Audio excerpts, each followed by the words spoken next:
Hello, everyone, and welcome to another episode of the Idea to Value podcast. I'm your host, Nick Skillicorn, and I'm thrilled to have with me today David Robson. He is the author of The Intelligence Trap, Why Smart People Make Dumb Mistakes. So we're going to be talking about why people make stupid mistakes today. David, it's wonderful having you here today. Yeah, thanks for having me. It's my pleasure. Welcome to the Idea to Value podcast, where in every episode we highlight the latest insights into creativity and innovation from experts around the world. I'm your host, Nick Skillicorn.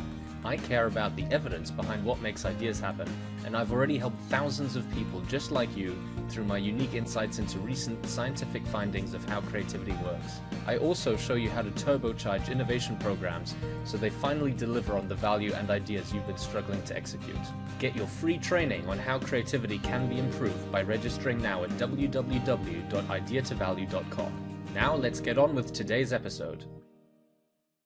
So, David, for people who don't know about you and your work, could you just give us a brief background as to where you got started and how you got to where you are now? Yeah, sure. So I'm a science journalist, and I began work at New Scientist magazine, where I was a feature editor. And then I moved on to the BBC, and I've written for The Guardian and all kinds of places about kind of some really fundamental discoveries. And, I've spoken to some of the biggest minds who are helping us to understand all of, everything from like the origins of the universe to the kind of workings of the human mind. And actually, like, it was really there that I came to think about the intelligence trap, because, while I was speaking to these people and speaking to the people around them, you would often notice that someone who is kind of amazingly brilliant in one area of their life, would be quite stupid in another area. So my favorite example was this guy called Kary Mullis, who invented the polymerase chain reaction. So that's used in all kinds of genetic testing.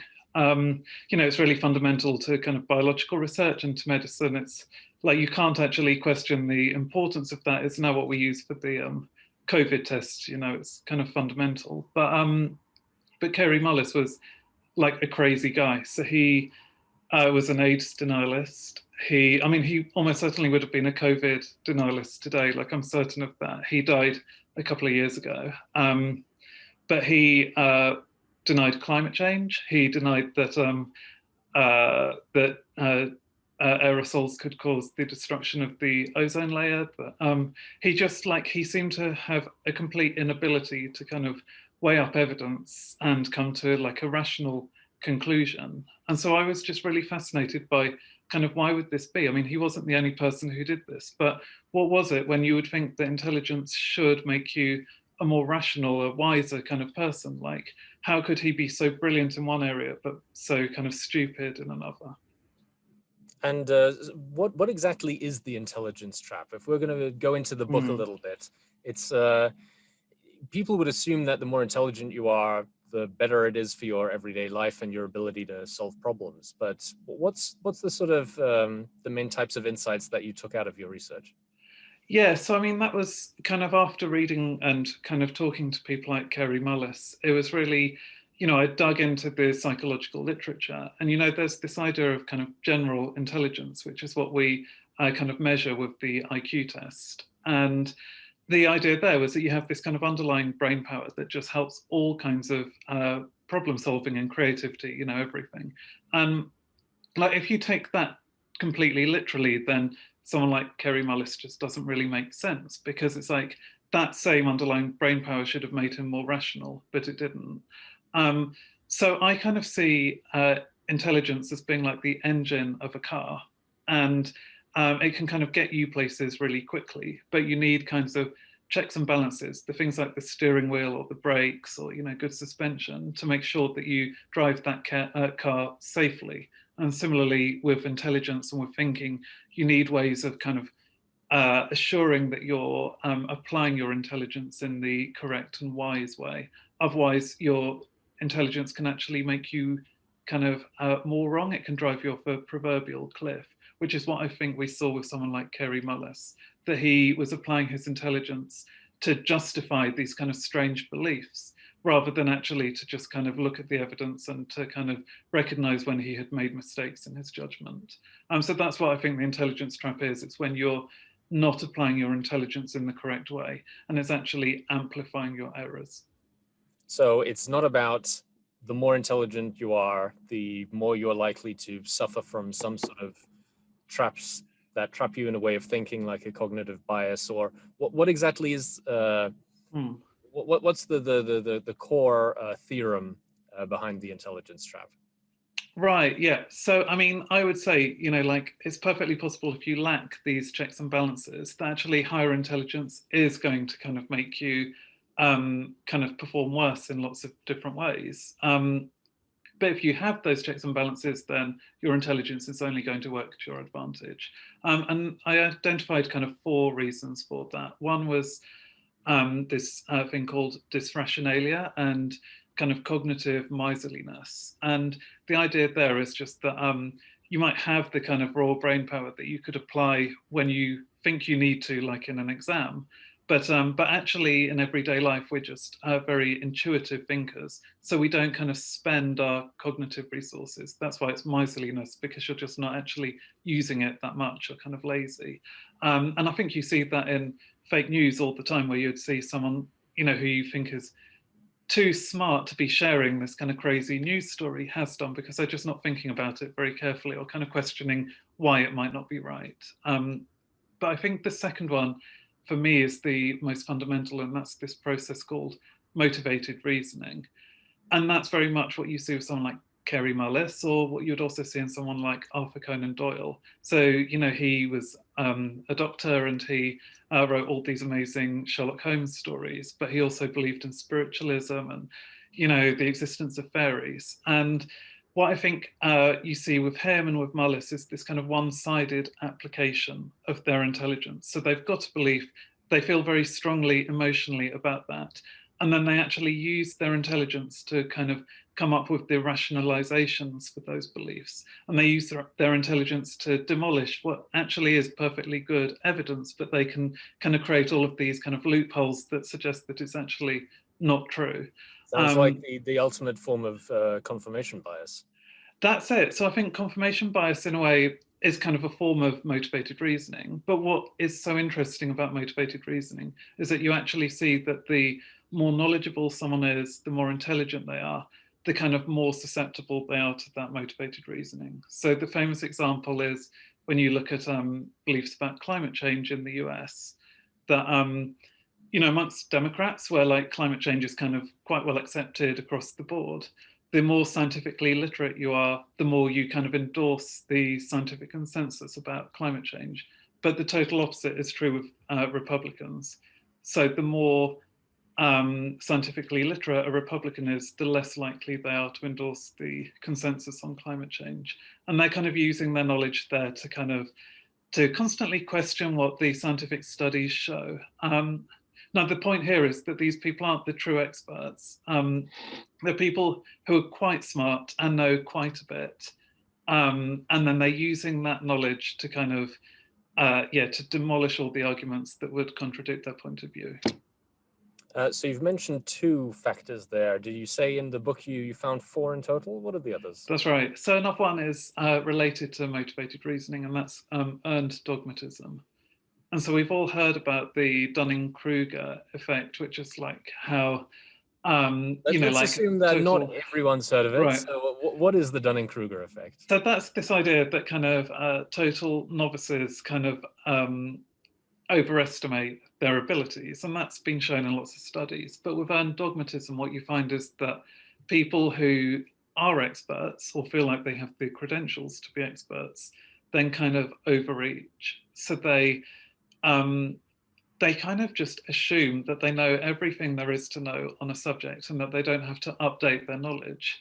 But the thing is that in most areas, especially something like politics, the landscape is changing all the time, and you can't afford to kind of have a closed mind. You need to be open-minded, and you need to be receptive to new information. So you see that a lot, but especially amongst like political forecasters who, actually the more prestigious the forecaster, the worse they perform on actual forecasts. So there was that famous experiment that showed that, among lots of political forecasters, they actually perform worse at predicting the outcome of an election than if you just tossed a coin. They're actually worse than chance. So that to me is the kind of archetypical example of earned dogmatism.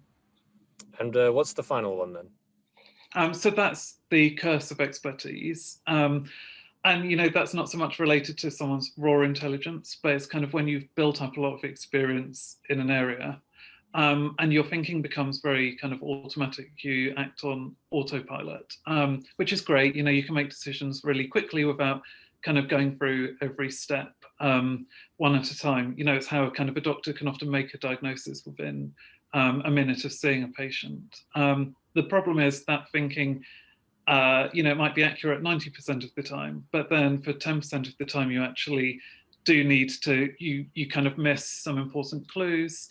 It becomes quite rigid, your thinking. So, you know, if the situation doesn't fit the kind of schemas that your brain has already built, you just kind of ignore it, which leads to those kinds of errors. And actually, that's especially important in medicine, where diagnosis amongst expert physicians is good, but it's not as good as it could be because of the curse of expertise. I think what's really exciting for me is, obviously, you know, my audience is very interested in innovation and creativity, and it sounds like a lot of what you're describing relates to the way people might react to new information, and that's primarily what happens when new ideas are being brought to decision makers, whether it be to the market, to society, or even to your management in an organization. What have you found is happening in organizations that might be suffering from the intelligence trap and aren't aware of it? I mean, I think the best example of that is, say, with Xerox in the 70s and 80s, you know, developed some amazing technology, like they invented the personal computer, but none of the managers kind of really knew what to do with it. So they just kind of, they had like a real advantage. They were way ahead of other companies, but they just kind of lost that advantage because they couldn't imagine how to commercialize it. And I would say that's something like the earned dogmatism and curse of expertise. It just didn't fit with what they already knew. And they were real experts in that kind of really expensive office equipment. And they just totally missed the opportunity. You know, they also had the software that went on to become all of the Adobe products. They sold it for like $2,000 or something, and then, you know, now the company's worth like billions. So like a really huge mistake. So I think like it is prevalent within companies, and I think certain company cultures actually make it worse than it should be.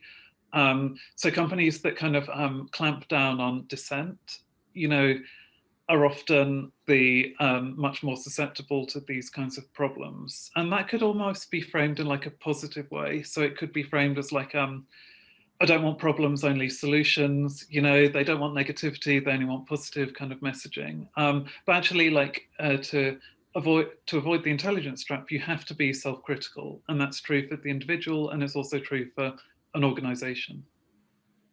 So what can companies do to overcome the intelligence trap, and what can individuals do? First of all, is this something that you think everyone suffers from, or is it really a problem that's only applied to certain people? Well, I would say everyone is vulnerable, and, you know, especially intelligent people are vulnerable to these problems. I mean, you know, you can try to just kind of raise your awareness of these issues. So learning about cognitive bias, learning about motivated reasoning, and then kind of regularly reminding yourself to kind of review your decisions and to see when you might have fallen for those problems. That can be very powerful. So that's called a kind of cognitive autopsy.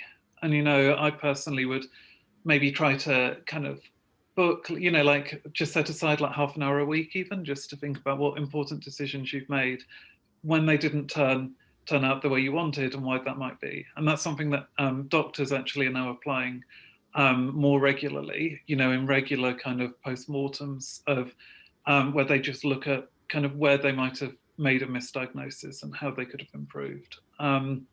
There's also individually, you know, there are some techniques that we can apply, like this process called self-distancing, which is where you kind of just try to take an outside perspective. So one of my it could be something as simple as just asking, like, what would my boss say if they were in the same position that I'm in, or what would my best friend say?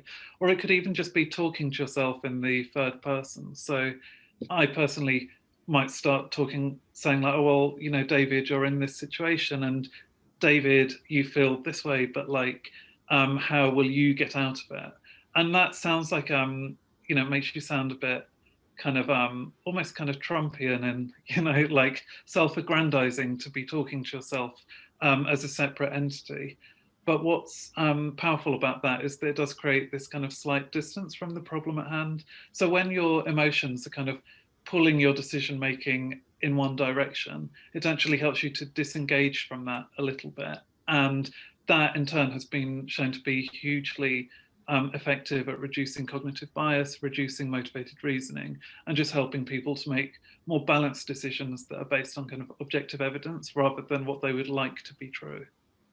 And what about on the flip side, if you're dealing with someone who you think might be suffering from the intelligence trap and some of these biases, but they're not aware of it?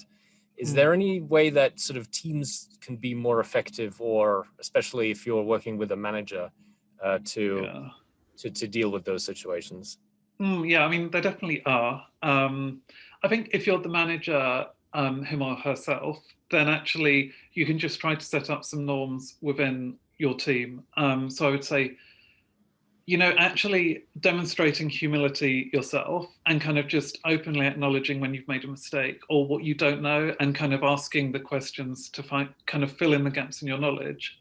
That's going to improve your own decision making. But actually, what's been shown is that that kind of behavior is contagious, and this has been shown to be true, on the level of kind of individual teams. But actually, when a CEO shows that kind of humility, it actually kind of trickles down the whole company. It just creates this kind of better culture, and that in turn improves the decision making and profitability of the company. So I'd say, if you're in a position of power, then that's absolutely something you should bear in mind. Even if you're just a regular employee, I think like by showing the humility yourself, you are going to influence the people around you.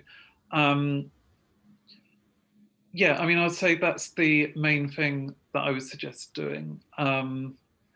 If you're talking to someone who you think is suffering specifically from those biases, especially something like motivated reasoning, that's a little bit trickier. But I would say what you want to do with that is to try to neutralize the emotions in the situation. So the worst thing you could do is to get kind of argumentative or aggressive or insulting.